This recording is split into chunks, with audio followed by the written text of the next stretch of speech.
Thank you so much, Dr. Eric.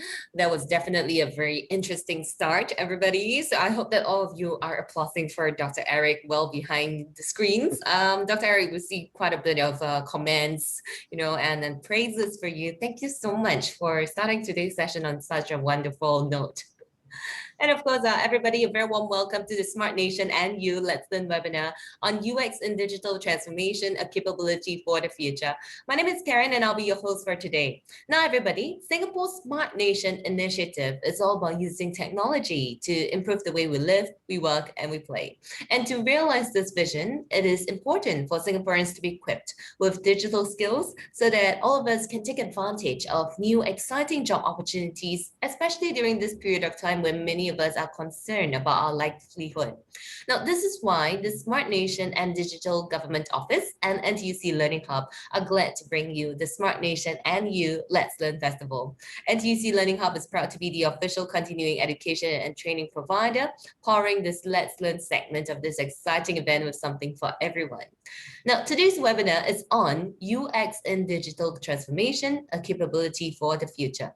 Do note that this session will be recorded, so if you'd like to recap your learnings, you can always visit the Smart Nation YouTube channel. And a recording of the various sessions will be made available about 2 weeks after the festival. Now, we'd also like to encourage all of you to stay till the end because we do have a post-webinar survey, and 2 participants who complete the survey will win $10 fair price online vouchers.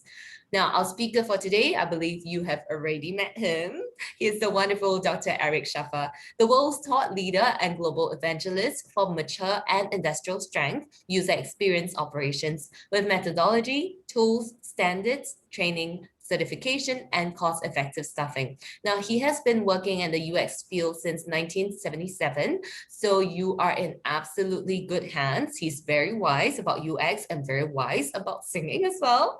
So if you've got any questions for Dr. Eric, feel free to use the Q&A function at any time, and he'll do his best to answer them. So without further ado, everybody, I'll hand you over to Dr. Eric. Eric, please. Thank you, Karin. And welcome, everyone. I'm going to share my screen.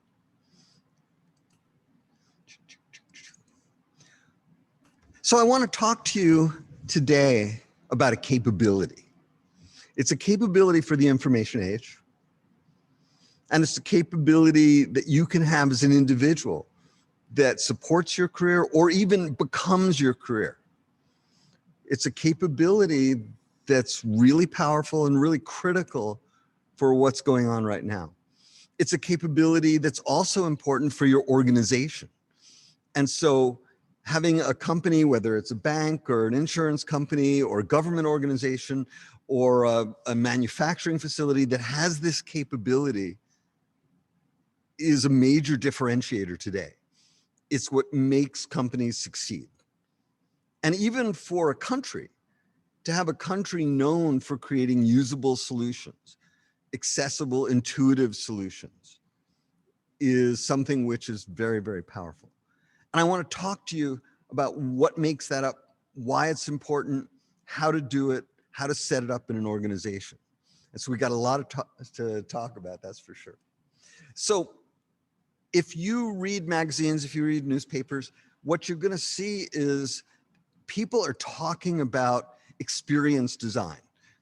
And they're all talking about it, but why is it important?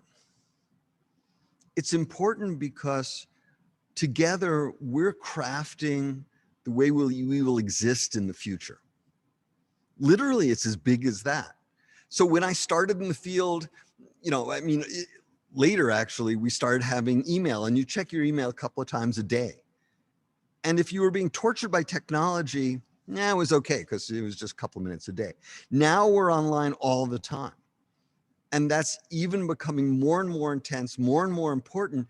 And so if you're being tortured by technology, if the technology isn't working for you, if the technology is crafting a lifestyle which is dystopian, which is terrible, then we failed as a civilization.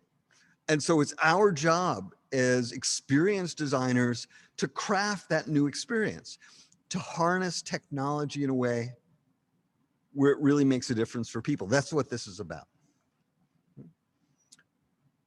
This is what we're going to do in the next hour and a half. It's a lot. I'm going to spend a little time giving you some definitions. I want to make sure you understand the language of the field, and it is a little bit confusing. It's a little complicated. It's going to take me a couple minutes to sort that out. I'm going to talk about digital transformation. You've heard, I mean, this session, right? You've heard people talk about digital transformation. I'm going to talk about what I see it being and our job in the middle of that. I'm going to talk about the value of UX, and that whether you're in industry, whether you're in government, I'm going to talk about why we need this capability and how it pays off. Then I'm going to explain how we do it. And I'll start from very big picture things down to detailed things. And then I'm going to talk about an area called persuasion engineering. And then for those of you who I hope are thinking about this as a career, I'm going to talk about what that career ladder looks like. This is an amazing field to be in. I've been in it since 1977, and I've never been bored because it's a field that has a tremendous amount of depth. We learn about how people function, which is a complicated thing. And we have an opportunity to work at the forefront of so many different domains and so many different technologies. We get to teach, we get to design things. It's a really cool space. Okay. I'm going to talk also a little bit about the opportunity to become an executive in the field and what it means as we have more and more people learning to build UX practices, learning to lead design operations, and why you need that. And then I'll wrap up. So that's what we're going to do. First, I got to apologize. This is really horrible. See all these names over here? I've been called all those things. So all these different names, if you hear user experience, customer experience, applied psychology, whatever it is, and the variants of that, they're all talking about human-centered design. And if you stay with me for 90 minutes, you'll understand what that really means. But they're going to all refer to engineering human experience, engineering how people will use technology. If you hear people talk about customer experience, it tends to be the whole customer experience, which includes things like how you interact in a retail operation and what a call center does.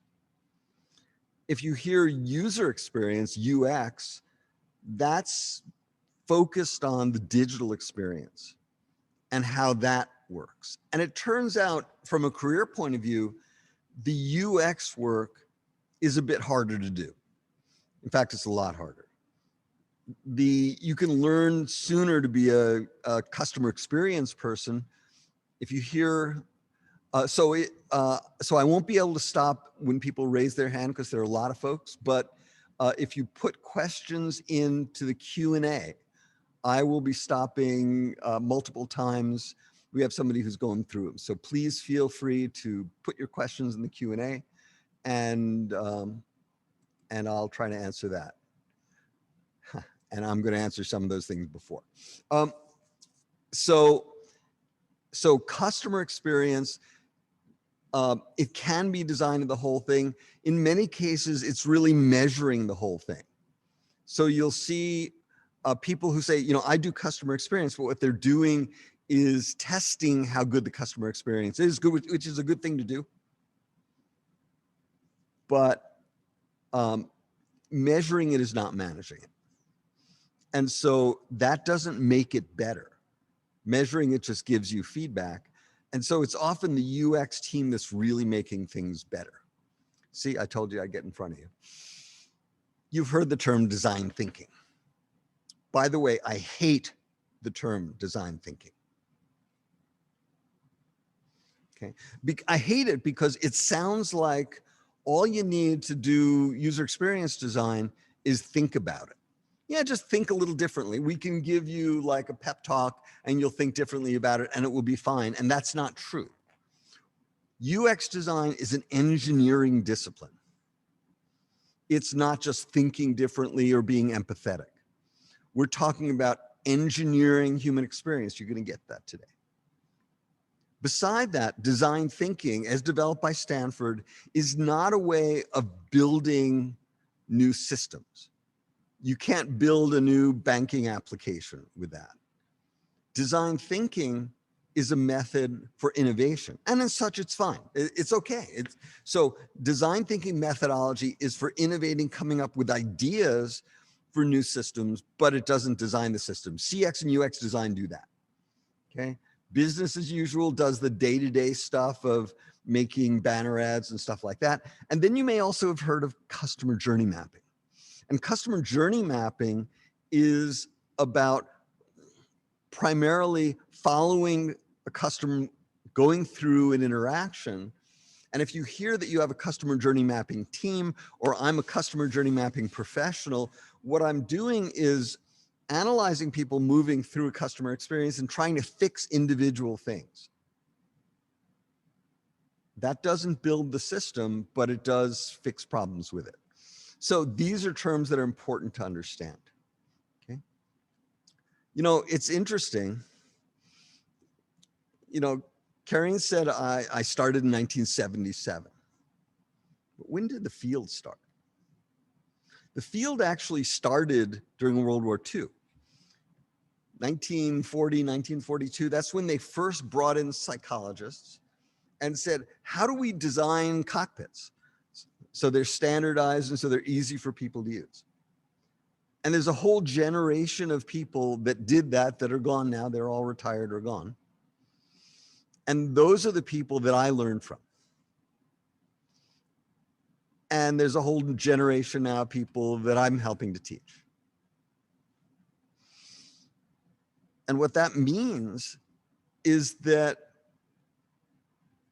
there is an enormous body of knowledge about how to do this work. It's an engineering discipline because it's based on design science. It's based on understanding how people function, the visual, intellectual, memory, motor activity of users, how people's attention works and all of that. There are literally billions of dollars worth of research and models and methods that tell us how to design something well. Nobody gets good in this field because they were born that way, or because they have amazing intuition, or because they're nice people. It's an engineering discipline. And you need to have a handle on these models and methods and data in order to do good work. So if you want to go into this field, I strongly recommend that you build those capabilities. You build that knowledge. You need a gold standard backing you up so you make the right decisions. Let's talk about digital transformation. For a long time, we've been working now on workstations and web and mobile applications, and there's a lot to doing that right. It turns out to be pretty complicated. So you'll see cases where, you know, we're building out what goes on in a banking site and an ATM and a call center, trying to get all that coordinated and figuring out what to do with it. This is even the basics that are there today, that have been there today. This is not what I would call digital transformation. This is just normal. But even when we do this, we're challenged by how many things are out there and what they should do. You'll hear people go, oh, well, I just do mobile first. That's wrong, because mobile doesn't do everything well. We need to get a big picture of what we do what with. I'll get back to that. So for example, if in mobile first, banking, it's what we call a long tail activity. So there's some things that everybody does. Everybody looks up their balance. And some things just a few people do, like an EFT, right? Trading funds and things like that. And then loan prepayment, you might do once or twice in your life. And farm insurance is something only if you're a farmer. So if I put all of that into a mobile app, it's one big fat impossible mobile app. And when you add more functions, it gets harder to use. We had one bank try to do that, and 2 years later, this was their main screen. You had to build your own dashboard, like I want to build my own dashboard for my banking. And that was true because they couldn't figure out how to make one dashboard that worked for everybody with all that stuff. And they talked about exploring products, and I mean, not everybody thinks of banking as products, and then they have an information center. The rest of it isn't information. This is a failure. And now it just got worse. So people are talking about digital transformation. You're hearing about that. And you're hearing like Harvard Business Review going, we spent 1.3 trillion on digital transformation last year, and 900 billion went to waste. And they keep talking about something wrong with customer experience. And in the COVID world, they're going, yeah, this stuff is even more important. And there's a problem with customer experience. What's going on? When we talk about what digital transformation is, digital transformation says there's a lot of changes. Like our digital stuff is really cheap, right? Devices, almost free. Data storage, almost free. We have connectivity across the world. Right now, I'm talking to you from Iowa in the US, and we're not even thinking twice about it. We have an amazing ability to augment people's memory and intellect, which means we have big data, we have artificial intelligence, customer data platforms is the way a company pulls together big data. Our old basic capability is exploding. We have a whole new way of interacting. We have VR and augmented reality agents. We wear things. So a transhuman has more than 50% of their body weight in technology. And we're getting near there, where we're adding prosthetics and the ability to build in all kinds of devices into our bodies. We can see things differently, like biometrics and facial recognition, and the world is changing. Some of it good, some of it not so good, hackers and security issues. So we're designing for a new world. What's our role in that? So part of that means that we start mechanizing things that used to be manual. And that's been a long journey. Okay, fine. But there's more to it than that. And the UX job, I would talk about as function allocation. That's our technical term for it, which is to say, which of these things do we decide does what? Where do we apply the technology? Like these dash buttons. Internet of Things, right? The dash buttons are an example of Internet of Things. So Amazon decided they would take these little buttons and they would make it so you could put it around your house. And if you needed laundry detergent, you could just press the button, you would get laundry detergent. And if you needed mouthwash, you'd press the button and get mouthwash. It's a cool idea, right? It's a cool idea that failed. And they lost a lot of money.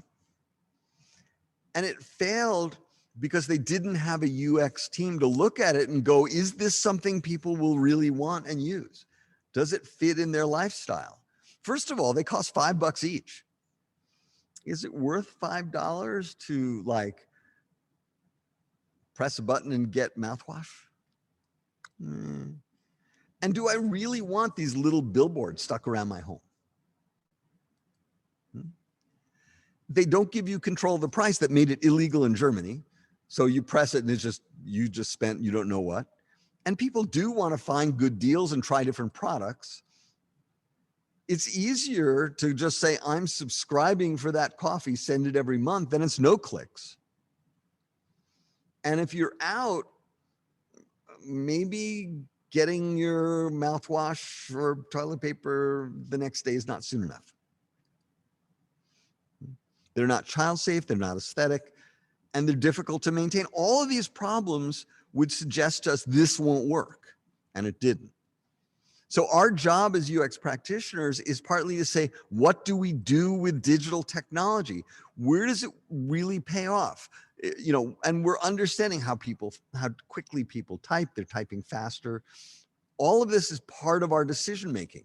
We avoid these problems like, do you really want underwear that you pay $350 and keeps track of your temperature and body fat, or a wine bottle that like $180 and it'll tell you how much wine you have left?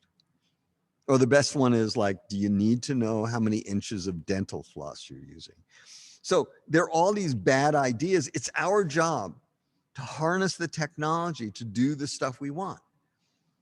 Sure, we have obvious usage of things like AI. AI can let us make better decisions on who to give credit cards to. But we can do much more. We can harness all these capabilities and drive them into creating a user experience that before only the highest net worth customers could get, where we understand what's going on for customers, understand what's driving them, where we control the flood of information. This is what the UX team is there to do. And at one level, our job is to craft the world of the future. And so as a designer, we're an advocate for the important values that are out there. This is from the United Nations, and this is the definition for them of what makes society better. Okay. One more section, then I have a thing I need you to help me with. So why do we want this? At one level, executives are all looking at this kind of data. Companies that are good at customer experience, their stock price is higher. If you're bad, your stock price is lower.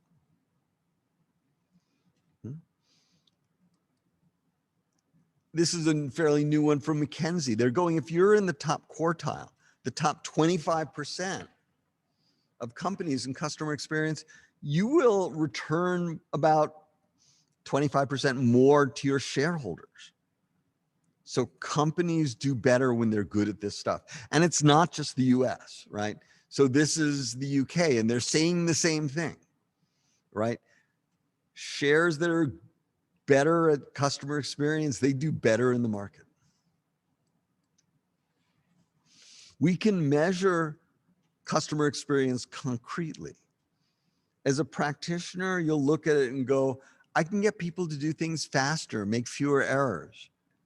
I can make it obvious so they don't need to be trained and they don't get confused and they don't call the help center. I can make it satisfying.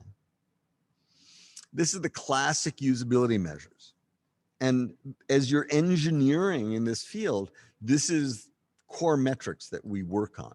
And then if you're more advanced, PET is the NHFI term, it's persuasion, emotion, and trust. But you start thinking about how to motivate people also, which is more advanced. We'll talk about that. Okay. As a business, there are other things that we think about, things like conversion and share of wallet and size of basket. These are business metrics, and every one of these metrics we classically have a big impact on. We can even look at it as an executive would, as ROI and ROE. So ROI says, if I hop on my Harley, I have one of these, and I drive to the wholesaler and I buy some eggs and I go to the farmer's market and I sell them, I make a profit. That's my ROI. What if I don't put oil in the bike? The bike seizes up and it's basically destroyed. So if we don't deal with customer experience, it is beyond just, yeah, I lose money, but it can actually be, I lose my company. And I've seen many companies literally fail because they didn't do proper user experience work. So this stuff is all very real, concrete. This is just an example of, this is a mobile app we did. And you can see you have a jump in financial transactions, higher app store ratings. We get awards. But you have these quantitative differences, 72% more transactions per user. So these are things that matter. We can also look at this example, right? Where we're doing the typical UX things. We're going to talk about what these are, things like doing omnichannel UX strategies. And as a result, people liked it. Okay, that's good. So you may have heard of Net Promoter Score. It's actually not a very good metric, but people like it because it's simple. But we don't care too much about this. The other thing that happened is we're selling life insurance and mutual funds. We see people spending more time on the site. It's up 145, 180%. Now, if they're spending more time because they're lost or struggling, that would not be very good. But if I'm trying to sell you life insurance, I want you reading my stuff. And so we see we went from the lowest to the highest in the industry. And people spent more time than even newspapers. And to some extent, as a result of that engagement, we saw the number of leads, which is the main thing you care about, go up 179%, 89%. Right? So this work we do in the UX field has a clear impact. We also see more people who are self-servicing, so they can find where to change their address and things like that. So those are examples from the world of customer-facing facilities. This is staff. So I'm in a branch and I want to make it faster to do account origination. So my staff go from 47 screens to 14 steps, from an hour and 13 minutes to 16 minutes to set up a new account. So this isn't directly facing the customer, but it makes a huge difference in cost. So whatever we're doing, it makes a difference. So I'm going to stop and I'm going to take questions. We'll see, Nikhil, you may have picked out a few. And I'm also going to launch a poll, and I'd like to hear from you. And let me get the right poll. There we go. Whether in your organization today, in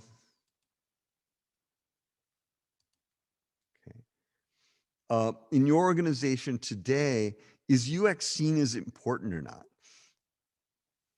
Okay, interesting.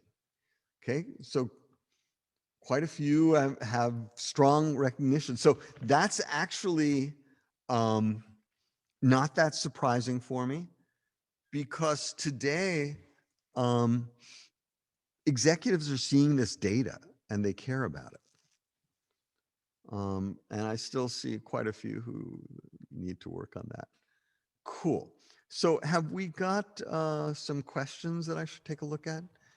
We Phil, do, did you Eric. want to share that? So the first one will be, how does HCD differ from design thinking? I answered that.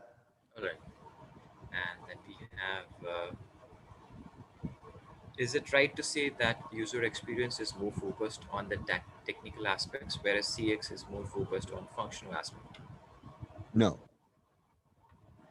So customer experience is at one level the whole thing.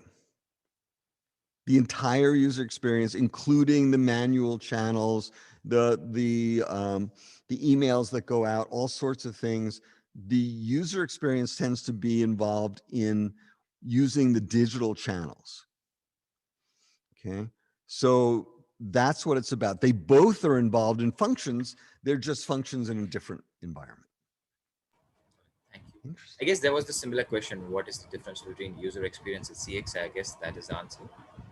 And I believe that's all I have for time. All right, great. And thank you. Let's share the results. So I think what we're seeing here is really encouraging for me. When I started in the field, people would say, you know, it was hard for us to program this, and so it should be hard to use. But I think we're doing better now, and so I can see we're doing better, and so that's encouraging, right? We have a lot of people saying they get it. So, all right, let me go on. Oops, I saw something pop up.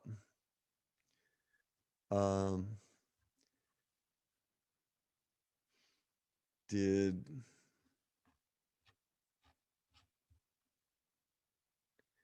don't worry, I'll talk about buying from companies. We're going to talk about that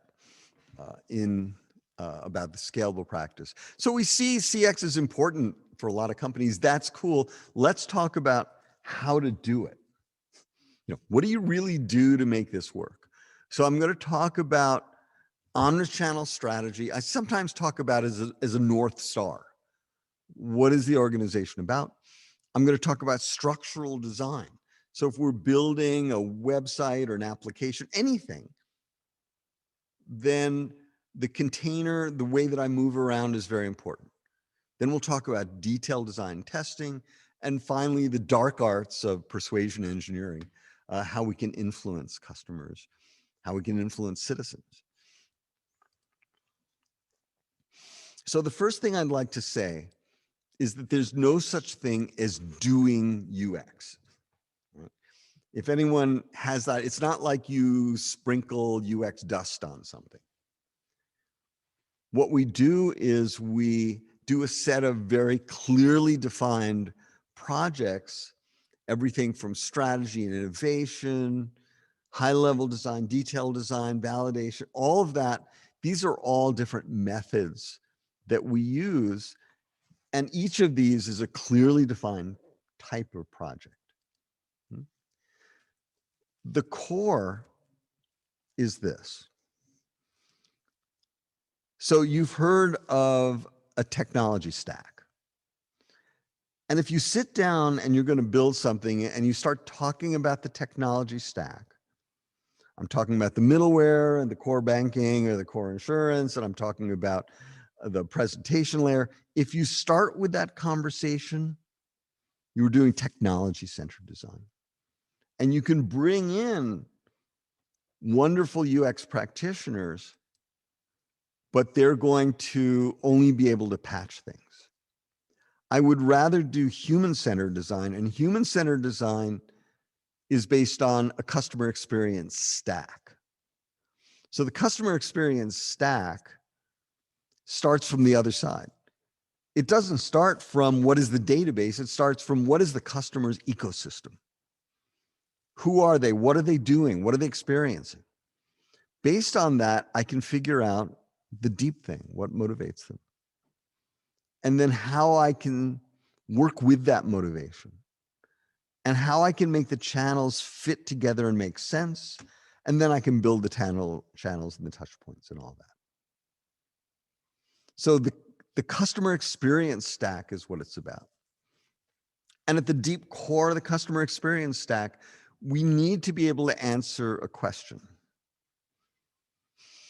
And I don't care whether you're a bank or an insurance company or a manufacturer or product designer or app designer, you need to know why one customer will turn to somebody else and go, you got to try these guys. And there has to be an answer to that. Why will someone be your customer? And what makes that happen? A lot of people answer functions, and that's not valid. You can't use functions. Because if you're differentiated by functions, your competitors can copy your functions in about a minute. So it can't be functions, and it can't be deals. If you go, we're cheapest, or hey, we're going to give you a toaster if you open an account, your competitor can give away a toaster. So what is the answer to this? That's the key thing. And then you need to align around it. We had one client and, they had a tagline, creating a wonderful world. And we talked with their executives and everybody's got a different reason for what they think creating a wonderful world would be. So we have to understand why we're differentiated and everything gets built around it. We do that starting by understanding the customers. So this is the way that we do an analysis of the customer's drives, blocks, beliefs, and feelings. This is for investing. So I know what keeps people from wanting to invest. I know what drives them to invest. And having gotten that data, having done that research, I can say, and this is a public case I can share, this is ICICI and it's their high net worth investors. And what we found is high net worth investors are afraid they'll lose their money. And they're driven to have individualized investment strategies, which they feel makes them safer. So if I know that, I can go, what we're about, that differentiator, is investment solutions must be based on your needs, both explained and unexplained. We created a meme. We understand what drives you. We know how to drive that into the customer experience. And then everything is built on the idea that we understand what drives you. We understand what you're interested in. And even, TV ads do that. So the first thing is I need to understand that emotional driver. The next thing is putting the channels together. People sometimes ask me, why is Apple worth like more than Rhode Island? It's actually not that their design is that great. So you've used iTunes, it's not that great. But what they've done that's magic is they've made iTunes fit with the iPhone, fit with the iPad and the watch and the Genius Bar, and it all hangs together as a single coherent ecosystem solution. That is magic. And for most organizations, this is something that has to be there. And it's really the UX team's job to put that together. If you don't do that, this is real, it's from a bank, and they offer internet banking, fine. And then cell phone banking, okay. And then telephone banking is different than cell phone banking. How is that? And speech banking is different. How did this happen? The customer has to be confused. But what's happened is separate teams are working on each of these areas and they're not talking to each other. There is no one making a coherent overall experience. It's the job of the UX team. So when we look across all the different channels, it's our job to go, here's a user, and this is where they go for each thing. And that has to be a simple explanation that you can give a new customer in about 2 sentences. So designing that is important. And then enforcing it. We even want something called pervasive information architectures. So pervasive information architecture, which is something that Apple has done beautifully, is you go, hey, on our website, it says transact, invest, borrow, insure. So when I go to my branch, it should actually say transact, invest, borrow, insure. It should use the same words, right? Not invest becomes savings, borrow becomes loans. It should be in the same order. So that consistency has to be created. This is true wherever we are. This is a project we did recently, and we're looking at water purification plants. So even in a factory environment, knowing how things will fit together what you use each kind of device for, having commonality across them, very important. Okay, we have another poll and I'll take questions. Okay, so in this poll,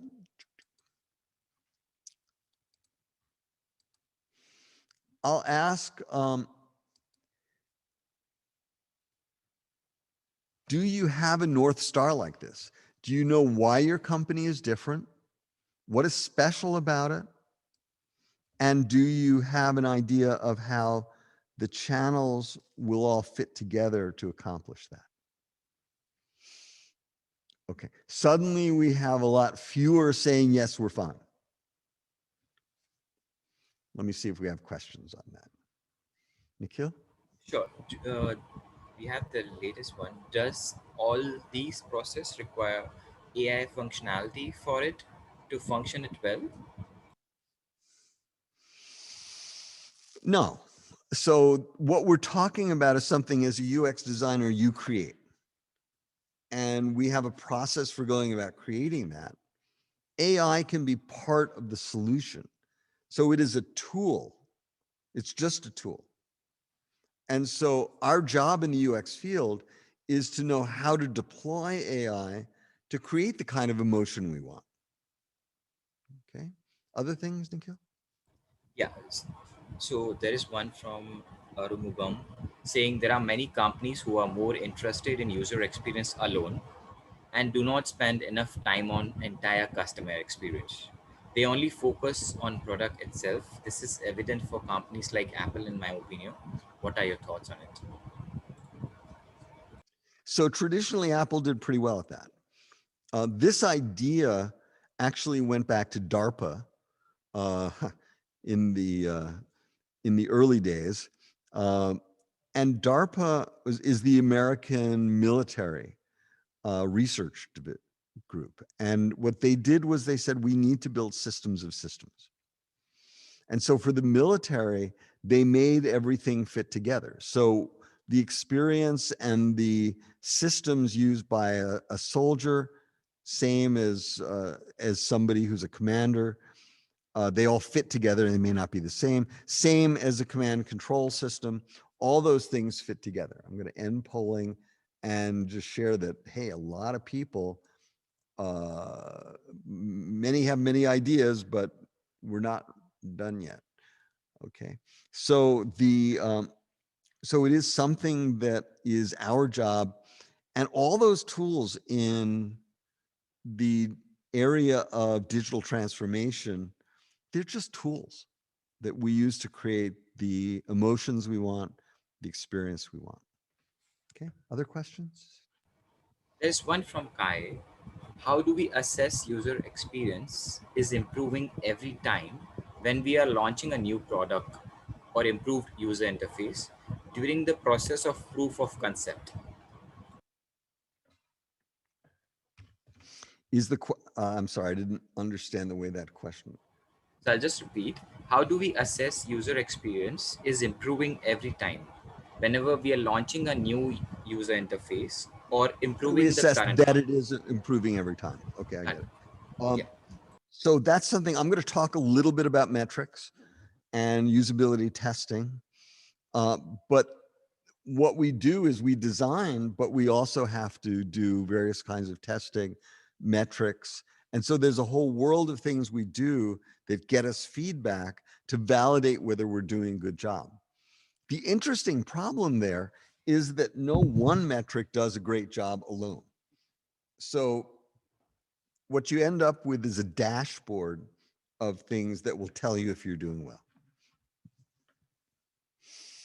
Okay, yeah, other questions? So I'm going to leave questions open. I think we're going to take just 7 minutes. That's a compromise between 5 and 10. And so we can take a quick break and then we'll get back in 7 minutes and get going again.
meet me in the bottom. Bring me my boots and shoes, Lordy Mama.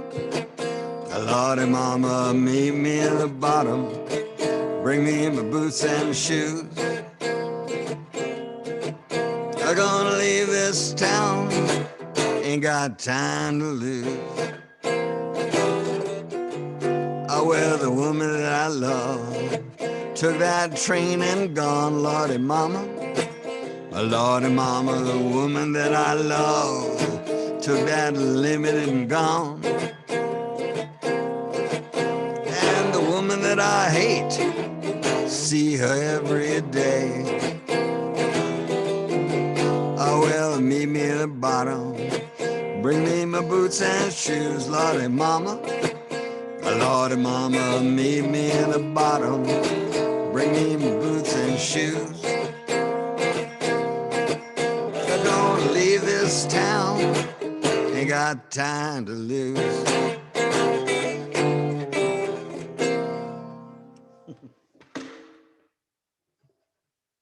All right, you know what? I've got some really good questions here. And by the way, I'm really impressed. So let me go through those. So I think we can go back to my video, if we can do that.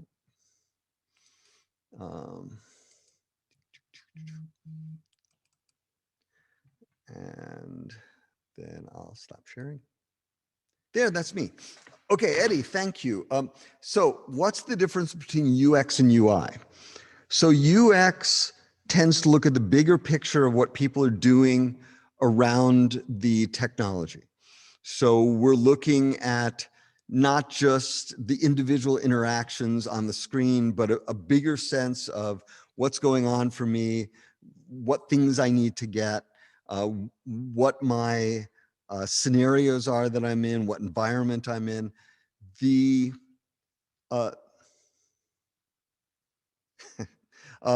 so you know, I can just play it for hours. So the UI is very specific. I'm looking at the interactions. I'm looking at what widgets to use, what wording to use, and things like that. Now, part of that question also is, do you need to know a lot about computers in order to get into this field? And the answer is no, you absolutely don't.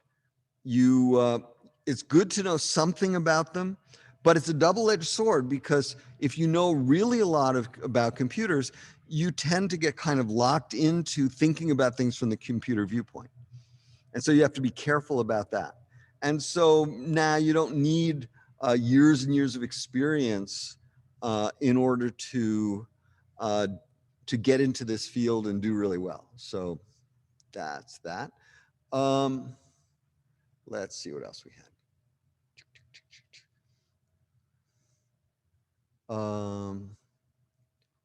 Gosh, somebody pulled there.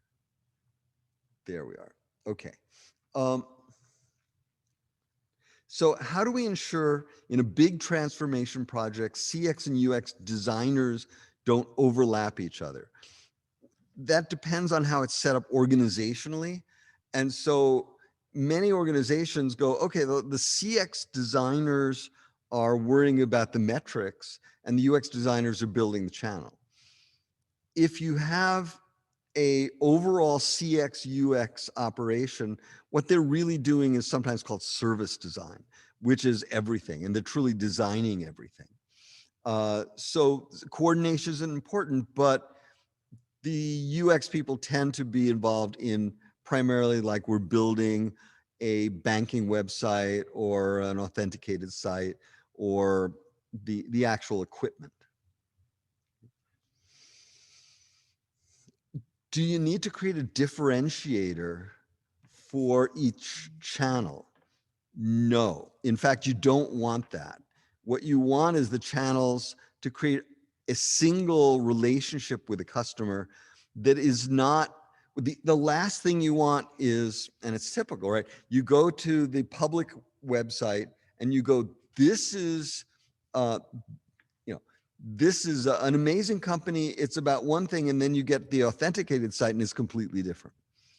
So we want one thing.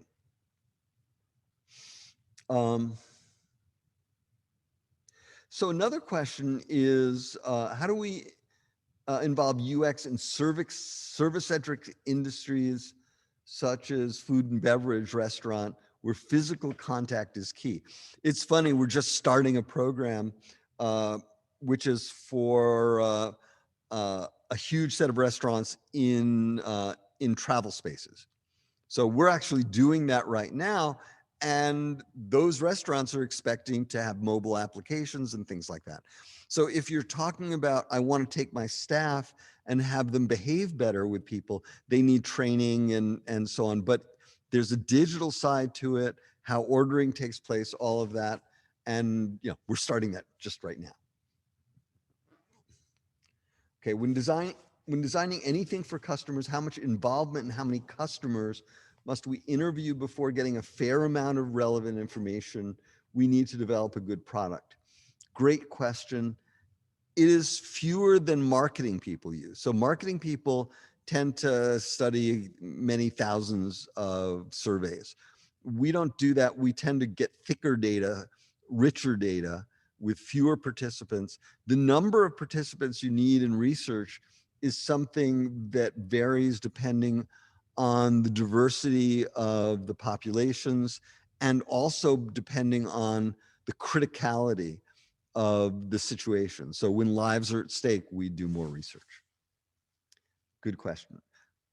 There's a whole thing there. All right, given that there could be many user pain points across multiple user groups discovered during a UX process, how do we prioritize what we designed for in the eventual user experience? Great question. So that depends on your objectives. And so depending on what your company cares about, you're going to prioritize those customers. It may be the bigger customers, the higher net worth customers. It may be the larger number of customers. There are lots of different ways of looking at it, but we do have to prioritize. And part of the art form of the field, part of the demand of the UX field is being able to think about populations of people, how they're different. There was a great question on cultural differences. Do we need to think about that? And absolutely, if we design a system which will be used in Singapore, it's a different culture than here in the US. And so we expect people to work differently in many, many ways. And it's not just Singapore dollars and US dollars. It's that, for example, Americans are very individualistic. We're very self-centered. You may have noticed. Whereas Singapore is a more collective society. And so people tend to interact, share things differently. And so we need to understand that to do that well. There are many who confuse data visualization, UI, UX design. Is there essentially a link? And if not, how do we educate others on the difference? So data visualization is a subset of UX, UI design. So there is a whole specialization field, and we do that work all the time. And it's part of what we do as a UX practitioner. One of the cool things in our field is that you can specialize in so many different things. Data visualization, that be one of them. I'm sorry, is there an ecosystem solution of UXAS, some kind of safe-proof solution? I'm not sure what that's, Jeremiah, I'm not sure what that's referring to. Okay.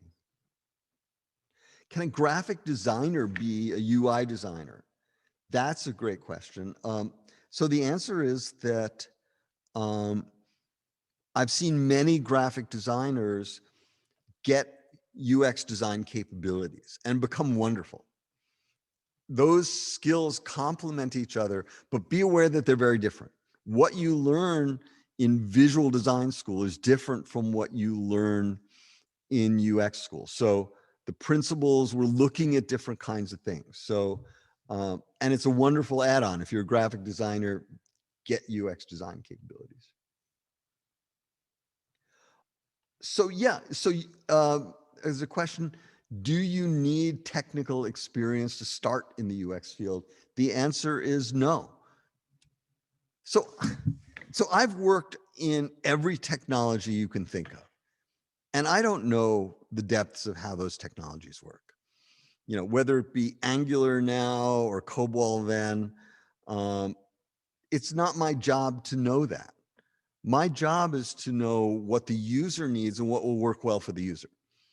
And that is very different from knowing the depths of the technology.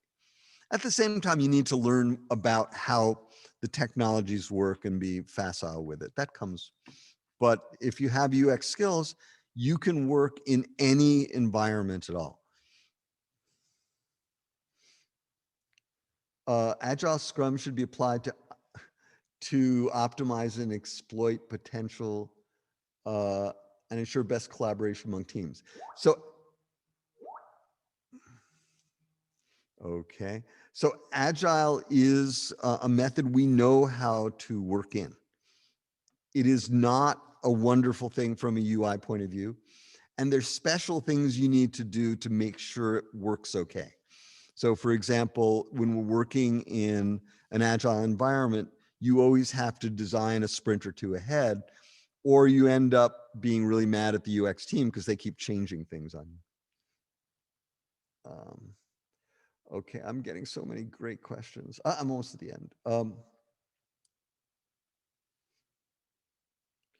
Yeah, if your gig is data visualization, you will learn a lot of new stuff when you do UX design. All right, let me go on. That was really fun, and I will. So by the way, I'm really impressed with this group. You guys know much more than I was hoping, and so we'll get into that. Let me talk about structural design. So I'm going to take you through about 6 weeks of work in the next 3 or 4 minutes. So we've decided, all right, we know what the channels are going to be. We know we have a public facing website where people can get service and things like that. We start by knowing what we're trying to accomplish, the executive intent, increase conversion, upsell, cross-sell. That's our objectives. We know about the user, their lifestyle, what they're doing, who they are. How do we employ that to build a system? First of all, I can look at an existing system and go, well, I know what people are doing. So the first thing they're going to want to do is know how much they owe and how they can pay for it. And I have to take this number, add it to this number, and then pay my bill here. Yeah, that's not so good. Then if I want to know how much data I've used, that's all in one place, and that is pretty good. I mean, I don't know how you have like a bar that shows moving to unlimited, but it is what it is. Then if I go, well, how can I upgrade? That's at the top, it's at the side, it's all over. That's not good. Self-service, it's at the top under support, it's here. Again, not so good. So I can look at the tasks people are doing and go, how is this design fitting that? I can also look at the structure of the site and I can find out what might be the user's mental model. So the mental model is the way that users naturally think about a space. It's the way they naturally organize things. And I have methods of studying that and getting to the user's mental model. Once I have that, I go, okay, if the current content and the mental model don't match, that's bad. I want to build around the mental model. Like, what do I owe and how can I pay for it? These are the main objects people are working on. How much data have I used, right? What can I get? And how can I manage stuff? These are the main objects, areas of the interface. So I structured around that. I can put the data into that. I can then go, what are the actions that I want to do in each of these areas? So As I build that out, I graphically treat it. Now I have an interface that fits with the way people naturally think about it, and that's good. So this is the idea of doing a user interface structure. I start with what is the omnichannel strategy? I go, I need this kind of site. Fine. I'm going to build the site. You know, there'll maybe be a mobile version of it. Fine. That's all determined by that overall omnichannel thing. But then I need to make sure it's designed to fit with the user.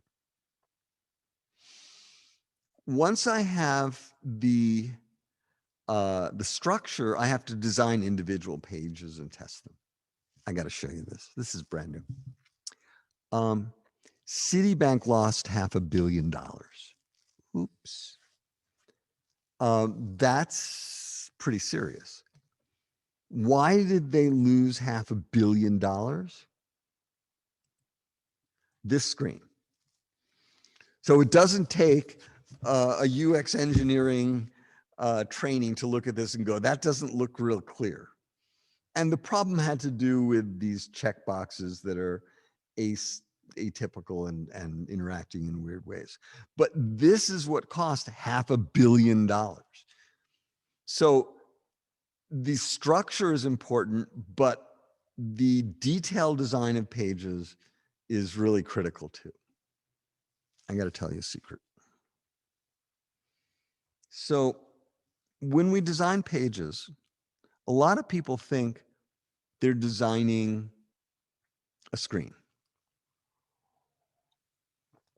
And if you think you're designing a screen, you'll always fail. Because the reality is quite different. What I may only spec what goes on the screen, but what I put on the screen implies the user's visual, intellectual, memory, and motor activity. Okay, fine. And then there's something extra strange. None of these things work the way you think they do. I'm serious. Life is an illusion. You don't see the way you think you see. You don't make decisions the way you think you do. You don't remember things the way you think you remember them. And you don't move physically the way you think you move. None of those things are true. None of those things are common sense. And so if you're not trained, you'll design for the common sense version, which is not how it works. Okay, let me show you. So this is an eye track. Okay. You don't see this whole screen. You have a little spot on the back of your eye called the fovea centralis. And you're constantly moving your eyes around, and the fovea centralis that subtends just 2 degrees of the overall visual angle, small. That's the area you see detail with in color. And the peripheral vision is mostly just sensitive to movement. So I can see somebody look at something and scan this way. Okay. And when I design, I have to plan for that scanning pattern. This visual link analysis, that was developed in 1942 to lay out cockpits. We use it today.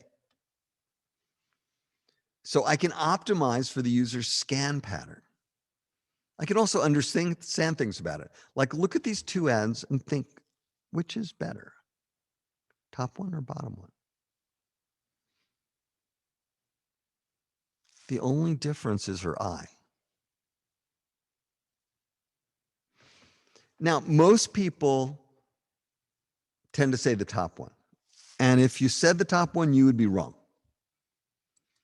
Because if I look at the eye track, you see her, you connect with her, but you're not looking at the product. The bottom one, you're looking at the product. And so you're more likely to sell it, which is what we want to do. So this is important to think about how people scan text. Now, I don't need to run this eye tracker. We don't necessarily need to run eye trackers. We don't often, because we can look at the literature, we can look at the research, and we know that people are very attracted to faces. And if the face is looking at something, you tend to read it. And so I didn't need to run that first study. Okay. You can compromise like this if you want. So vision doesn't work the way you think.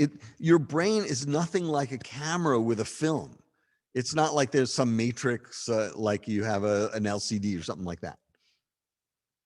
There are 30 different areas of your brain that process different stuff. There are areas that just do like concave shapes.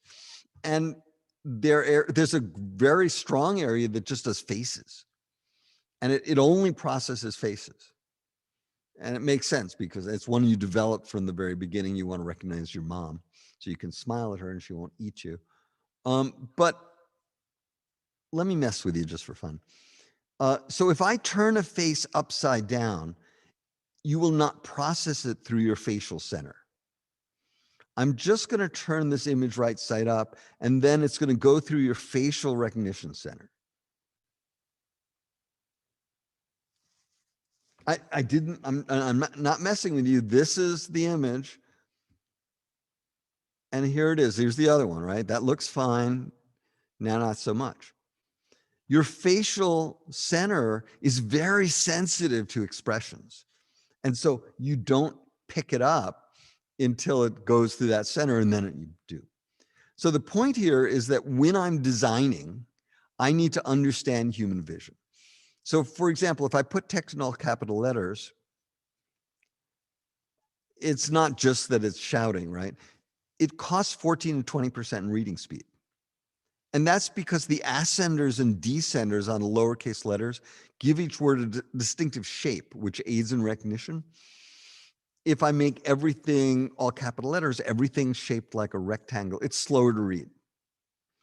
This stuff matters for digital stuff. It also matters for like devices. This is the program we worked on, and this is a washing machine. And it was funny because we were designing it, and it was a washing machine that I actually owned. But if you look at the design of it, this control in the center looks like it's a timer. And so you think that it's going to work like a timer, but it's not. It's actually not a timer. It's setting discrete things. And so I can set it to just rinse with this control. I can also set these numbers. And if you look at the numbers, I looked at it when I owned the machine, and I was like, oh, they have a 90-minute wash. I'll use that. So I kept setting it to that, and my clothes kept fading because it turns out this is not 90 minutes. It's 90 degrees centigrade, and I was boil washing my clothes for years. If you look at it, you have, this is 112/600. What is that? And then no spin. So if I set it, like if I press this, so I light this up, does that mean it's 1200 or 600? If I set no spin and light this up, what does that do? Right? So you really wanted to control like this, where you went no spins, right?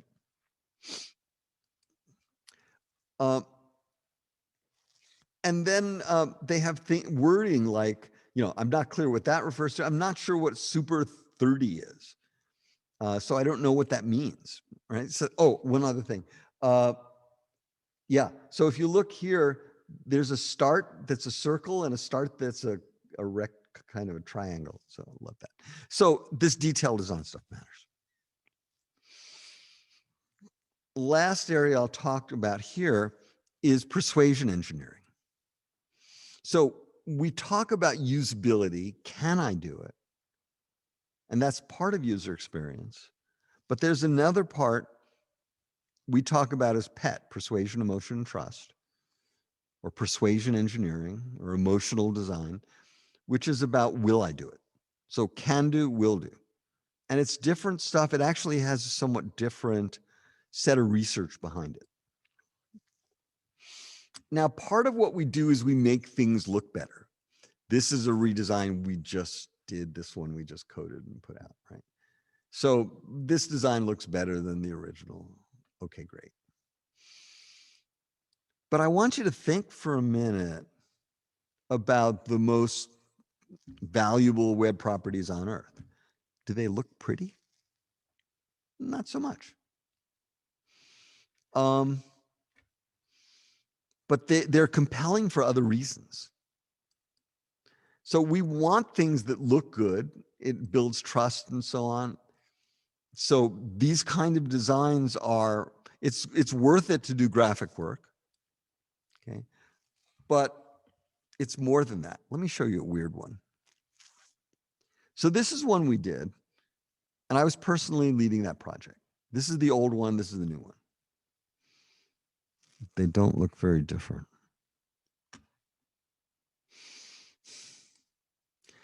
And if you look at the old design, to get a set-top box, a TV, it's a dish TV thing, there were 4 steps. In the new design that we created, 7 steps, more steps to get it done. So you would think it would be worse, but sales went up 243%. What the heck? So more steps meant more sales. What the heck? Right? So from a usability point of view, I want it to be quick, few steps. But what I have deployed here was, first of all, something called compliance laddering. So here's a tip. If you ever see somebody you really like, you want to get married to them, do not walk up and say, "Hi, would you like to marry me?" Walk up and go, "Would you like to have a cup of coffee?" And then, "Would you like to go see a movie?" And then maybe dinner. And so that idea of step-by-step persuasion, this was doing that. Instead of a big step to get started, you had little steps. And then we use something called commitment, where we built up enough time where you worked on the design of what you wanted long enough that it kind of felt silly to leave without buying it. So persuasion sometimes actually conflicts with usability. We can understand the emotions of why people do things. Like if you ever look at people playing the lottery,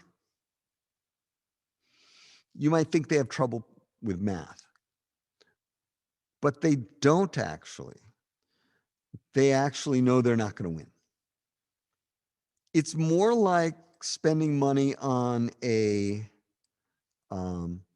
roller coaster than investing. They know they're not going to win. And we can track the customer journey as people get excited and go and buy a ticket and take it home and look at it. We can see their emotions. They're hopeful, and then they're excited, and then they lose, so they're disappointed and they're mistrustful, and they build up trust, and then they're hopeful, and it cycles. So we can design for people's emotions. If I want it to be hopeful and excited, this does not make it very exciting. This is a game. And so we want to make it look more like a game. This was our design. And if you play the lottery and you lose, you feel like a loser. And so instead, we have this screen which shows you how much goes to education. So instead of feeling like a loser, you feel like a philanthropist. So there's a whole set of persuasion engineering tools that we can use. This is from our basic PET course. And so every one of those blue dots is a method you can use to influence people. And they're really powerful. So kind of running short of time, but I'm going to go on then. So let me see if there's some questions, and I'm going to ask you one more. Okay, hang on. I'll talk about getting into the field in just a minute. So let me ask in a poll. Um,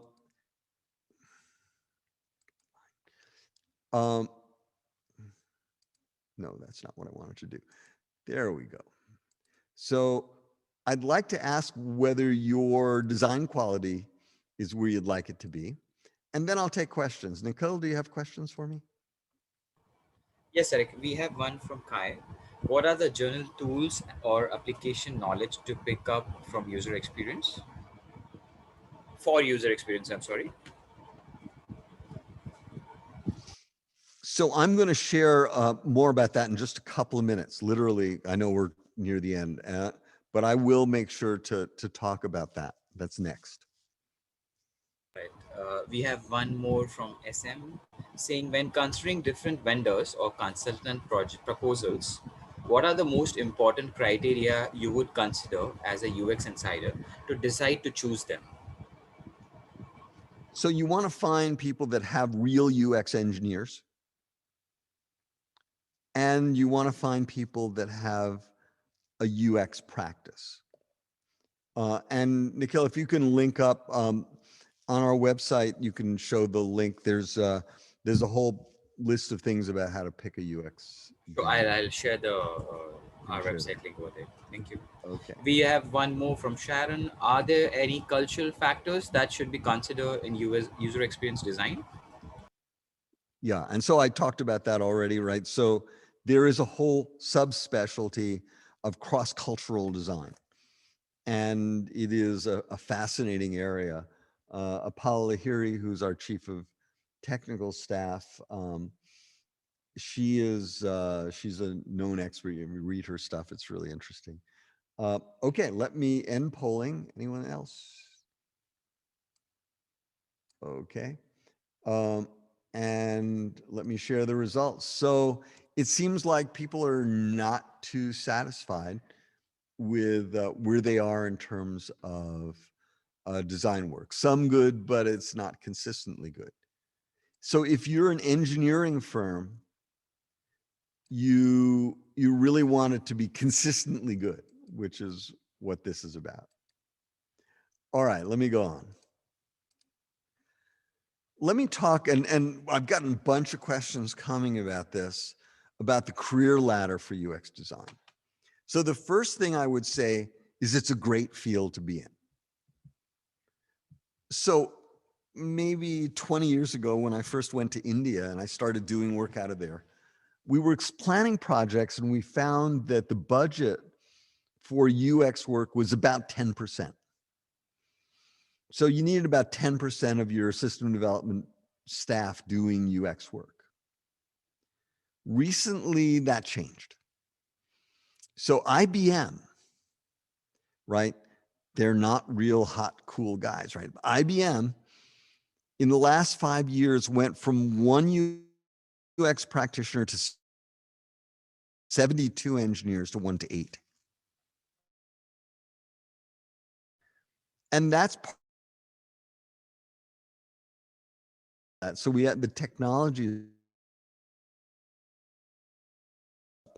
Companies are literally competing on customer experience. And so our job prospects are fantastic. There's a ladder in the field. So if you get into the field, don't really expect to start doing UX strategy the first day. You actually want a foundation where I've done usability testing and detail design and get up to structure. So you climb up, okay? In the HFI courses, the bottom ones under user interface structure, that's all the CUA training, and then the CXA is the higher level stuff. Beyond that ladder, you can be in particular domains. So if you're doing, say, UX in the medical field, there's a lot to learn about how UX is deployed in developing medical devices. Lives are at stake. Banking is different. E-commerce is different. Government is different. So we can combine our knowledge of the field with particular domains and have a very strong career. We can also have specialties like cross-cultural design or surveys or doing different kinds of tools and things like that. So the good news is that this is a field which is not some simple field that you sign up and then you learn it and then you're done. This is a lifetime of learning, which is fun. And you can continue to become more valuable and more important in your capabilities. In getting started in the field, I love people to get a university degree. So a university degree, most people want to get a master's, is very good because it gives you depth in the field. The only problem with a university degree is sometimes you end up learning more about what your advisor cares about. So we want to get to where we know what we need to do the work. I had one woman, that I mentored, and she met with me the first time. She said, I just finished my master's degree in a very reputable college. And I said, great. And I started asking questions. And it turns out she knew everything there was to know about how to design fonts, right? The shape of characters, which is something which interested her advisor, but is, a 0.25% of what we care about when we're designing systems. So make sure if you're doing a university degree that it's really giving what you need. There are courses that will give you a solid foundation. The HFI courses have always been kind of the gold standard of that, where we're going, this is what you need to really do the work, and we're going to train you in that. The certifications are testing whether you know that stuff. There are other programs that are workshops. Now, workshops are good once you have the foundation, right? You don't want to learn math by going in and saying, we're going to do a carpentry project. So a hackathon is great once you have the foundation to do it well. Other than that, you're kind of floating around. It bothers me. There are also advanced topics. And so you can get programs that teach you about voice systems or augmented reality and so on. Again, you want a foundation before you do that. So these are the HFI courses, the CUA courses, the CXA. So this is about those bottom things, how I do the basics of what I need to know, how I understand users, how I do design, how I do testing. And a lot of people start their career with this CUA training and do great. The more advanced stuff is the CXA. Now you hear me going CUA 6. What is that about? Well, those are certifications related to that. Those certifications we built because we knew people would show up like this. So this is a guy that'll give you 12 minutes about how to lie about being a UX designer in a job interview. And the comment is like, that man is a blessing from God. If you want a career in this field, you deserve to be trained in it and not try to fake it. Faking it doesn't work so well anymore. People keep trying to do it. How to land a career in UX design with 0 qualifications. How's that going to work? Right? You don't become an engineer in anything with 0 qualifications. And there's training out there like, anyone interested to learn a UI UX designing course for free? Well, it's free, but I mean, if the guy can't write a sentence, that's probably bad. Okay. So because of that, we developed the certification program. You do not need to take any HFI training to do the certifications. They are certifications that say, do you understand the field and what you need to know to do the work? And they have become, if you look at job postings and they talk about CUAs, CXAs, then that's what they're talking about. All right, I'm unfortunately just about out of time here. I wish if there are any people that are interested in becoming an executive, get in touch with Nikhil. We'll get you some. We have a bunch of programs on that are going out. Let me see if there are final questions, because I want to be respectful of the time, but I love the questions too. Okay. Does UX work require mostly project work rather than individual? So one of the things that's important is that to be effective in an organization, we need not individuals, but practices. You may be designing as an individual, but you need to be connected and coordinated with, oh, thank you. You need to be connected and coordinated. Careful, it may be late, but I'll keep going. But you need to be connected and coordinated with a central UX group. And that is, that's really worthwhile. In fact, when you think about who to work for, you want to find an organization that has a strong UX group.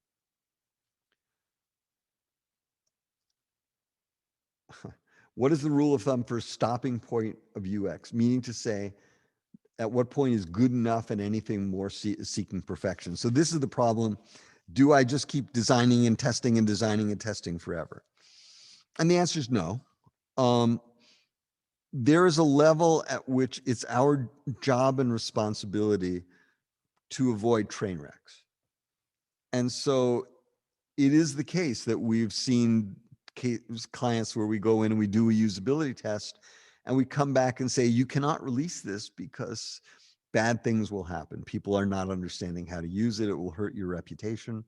So it is our job to advise whether or not to release a product. And that's when a big chunk of people won't have a good experience with it, and there'll be bad consequences. The release of it also has to do with how critical. Some of you may get in this field and be designing an e-commerce site where it's not too critical. If you screw up a bit, you'll slow down conversion, you'll get it better next time. Other times we build things where lives are at stake. And it's not uncommon to be building an interface, say a medical system or something like that, where people die if you don't get it right. And so then we test it, we run lots of users, and we make sure that people will be safe. So that's something that's our responsibility if you're in the field. There will be a link to the recording on YouTube. I don't know if we can get it to people.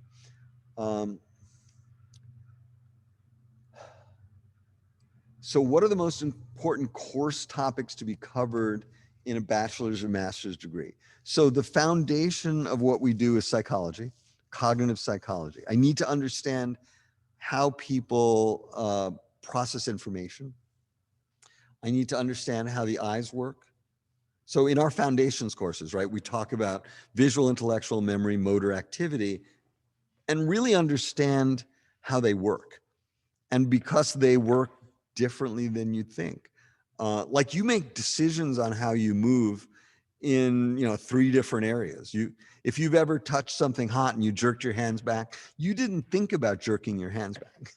So that happened as a spinal reflex. And we need to understand how all this works.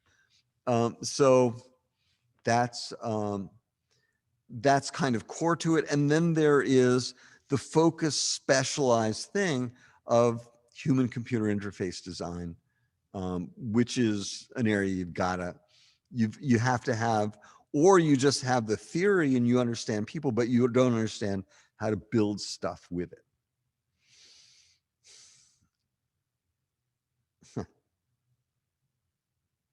You mentioned about a lady who studied fonts being only 0.25% of the actual, not the actual process, the actual stuff that matters when we're doing design.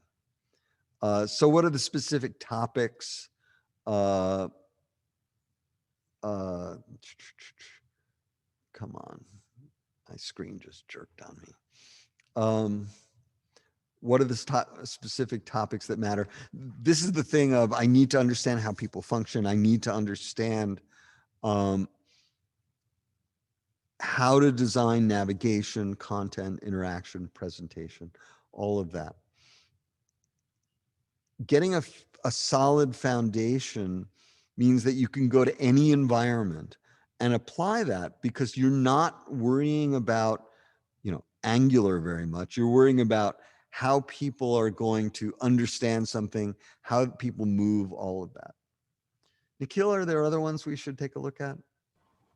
I mean, that's pretty much it, Eric. And some of them I am answering by myself. So I believe. Don't believe what Nikhil is saying. No, I'm kidding. So I believe we have covered it now. So, and we will be flashing a slide over here. So I believe that's all. Okay, great. So in any case, I'd like to thank everybody personally. It's been a very interesting group, and I can see there's a lot of knowledge and a lot of interest, and that's really exciting for me, as this has been my life's journey to to get good at this. I hope it'll be yours too.